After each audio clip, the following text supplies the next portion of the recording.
আমরা এতদিন জামাতে ইসলামকে যেভাবে চিনতাম, যেভাবে জানতাম, এবং আমাদের প্রায়ই বলতে শুনতাম, আমি নিজেও বহুবার বলেছি, জামাত কেন ৭১-এর ভূমিকা নিয়ে কথা বলে না?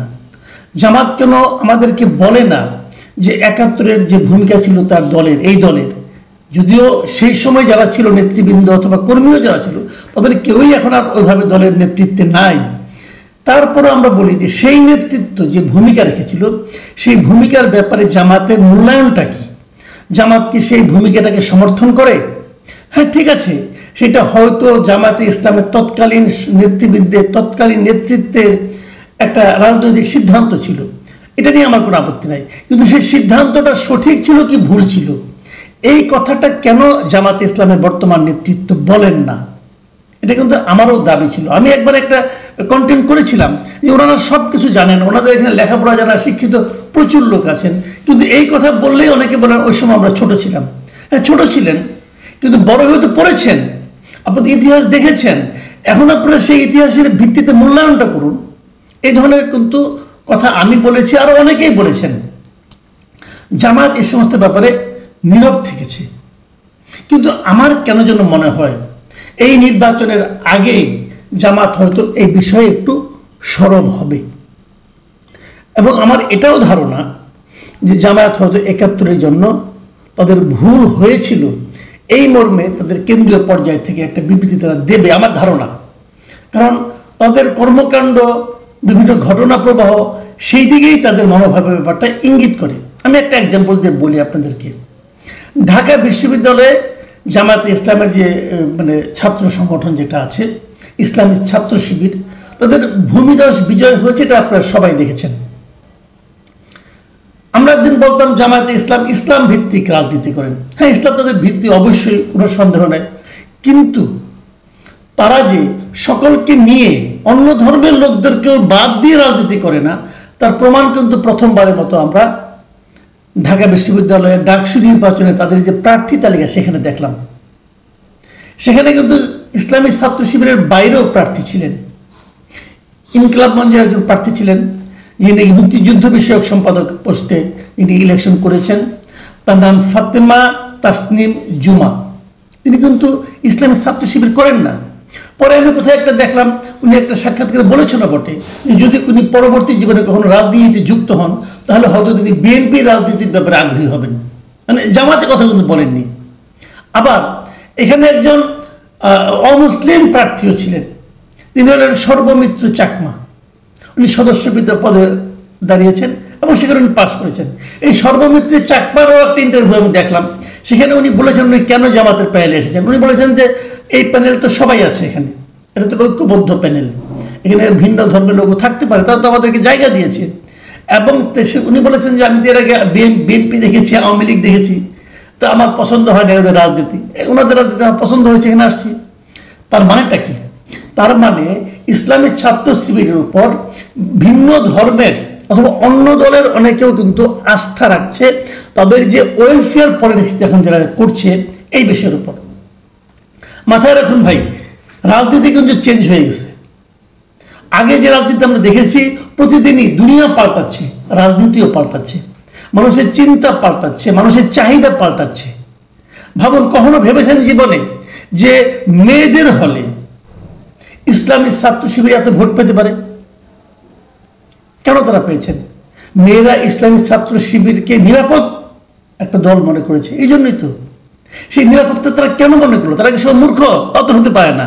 ইউনিভার্সিটিতে পড়ে তারা মূর্খ না, তারা আমার আপনার চেয়ে অনেক জ্ঞানী, এবং তারা আধুনিক, তারা আধুনিক বিশ্বের সঙ্গে তাদের সম্পর্ক।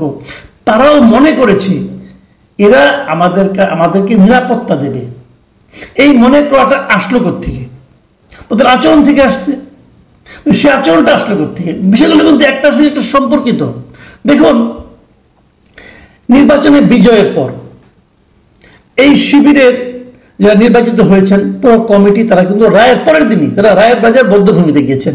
আমরা সেটাকে বলি শহীদ, ৭১ সালে যারা শহীদ হয়েছিলেন তাদের জন্য যে ওনারা যে স্মৃতিসৌধ আছে সেখানে গিয়েছেন, কবর আছে, এবং সেখানে তারা তাদের জন্য মাগফিরাত কামনা করে দোয়া ও মোনাজাত করেছেন।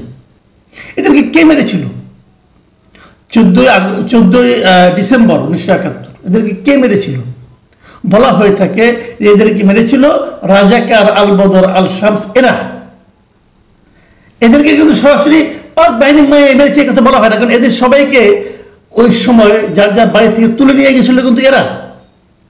তাহলে আমি এই মাঝখানে একটা স্ট্যাটাস দিয়েছিলাম ফেসবুকে, ওনারা তো এখানে গিয়েছেন, গিয়ে তাদের মাগফিরাত কামনা করেছেন, তো ওনারা কি যাদের হাতে তাদের মৃত্যু হয়েছে, যারা তাদের হত্যা করেছে, তাদের শাস্তিও কি আল্লাহর কাছে কামনা করেছিলেন?